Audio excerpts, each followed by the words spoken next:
Assalamu alaikum wa rahmatullahi wa barakatuh. Alhamdulillah wa salatu wa salamu ala israf al-anbiya wal mursalin nabiyina Muhammadin wa ala alihi wa ashabihi ajma'in amma ba'd. The Prophet Muhammad sallallahu alayhi wa sallam is often discussed from many perspectives. Some talk about him as a warrior, some talk about him as an ideal husband, some as a good leader, while others, who often depict him negatively, often talk about him as a pedophile or even a terrorist. However, today I would like to take an opportunity to take a unique approach by shedding light about how important is the Prophet Muhammad sallallahu alaihi wasallam to me as an individual with disabilities and to other Muslims with disabilities around the world. To us, the Prophet Muhammad sallallahu alaihi wasallam was the initiator and defender of disability rights. 1,400 years ago, he made sure that people with different abilities were taken care of and were given their rights and privilege, including the right to a normal life just like anyone else. The Prophet ﷺ changed the life of the disabled community by teaching the society that there were no stigmas or bad attitudes for those with disabilities. He emphasized that the handicap itself cannot affect the individual if they have strong iman or strong faith. He made sure or he reassured that their disabilities are not punishment, but it is a means for their sins to be forgiven. In fact, the Prophet ﷺ said that every time a Muslim is faced with a calamity, even hurt by a simple thorn, he or she will have his sin or her sins forgiven. The Prophet Muhammad ﷺ gave the disabled people a higher self-esteem and erased any sadness, misery, or lack of confidence that they had. He always reminded them that indeed Allah subhanahu wa ta'ala does not look at our bodies or our physical appearances, but rather He looked at our heart.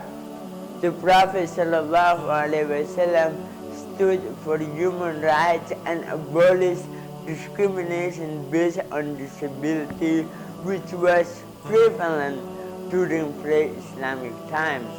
He, for example, supported one of his companions. He appointed one of his companions by the name of Abdullah ibn Maktum radiyallahu anhu, who was blind, as a caller for prayer, and even asked him to lead the city of Medina when the Prophet ﷺ was outside, when the Prophet ﷺ had to travel outside. Through this example, the Prophet taught the humanity that disabled people should not be looked down or belittled, because even though some people have certain disabilities, they might be capable of performing good actions and contributing to the society that they live in.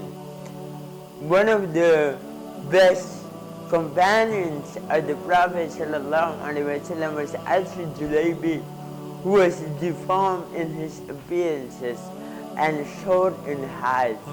While Julaybi radiyallahu anhu was shunned by the society, nobody cares about him. The Prophet ﷺ befriended him, took care of him, and raised his dignity. His love towards Julaybi was so much that the Prophet ﷺ even said, "The man is from me and I'm from him." The Prophet's human gesture was powerful demonstration of the principle of inclusion.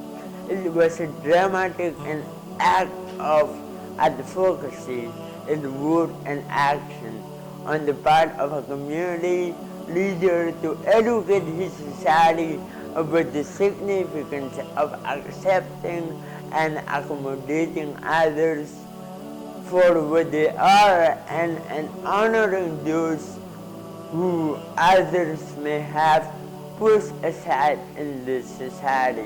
The Prophet ﷺ also accommodated the needs of those with disability. As an example, for those who were not able to perform daily prayers while standing, who were not able to perform salah while standing, they could perform them by sitting down, and if they were not able to do so, the Prophet ﷺ allowed them to pray while lying.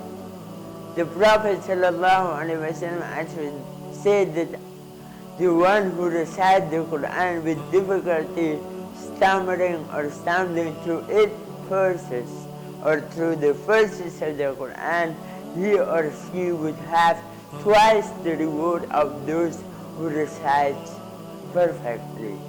Subhanallah. And while today people with disabilities are often taken as objects of amusement, mockery, and fun, the Prophet ﷺ prohibited the people to mock those with disability. His companion Abdullah ibn Mas'ud, who was also one of the best interpreters of the Quran, was a weak man with a small physical structure. Once Ibn Mas'ud radiallahu anhu climbed a tree, and some of other companions laughed because Ibn Mas'ud's legs were very tiny. However, the Prophet ﷺ stopped them and said, "What makes you laugh? For the legs of Ibn Mas'ud are going to be heavier on the day of judgment than the mountain of Uhud." The Prophet ﷺ wanted to teach the people not to laugh or mock at one another, particularly when it comes to physical appearances. He ﷺ reminded us that men and women are not defined by their disabilities, but rather by their actions and contribution to the society. The Prophet is indeed a source of inspiration to help and educate those with disability. He also called us to relieve others from hardship.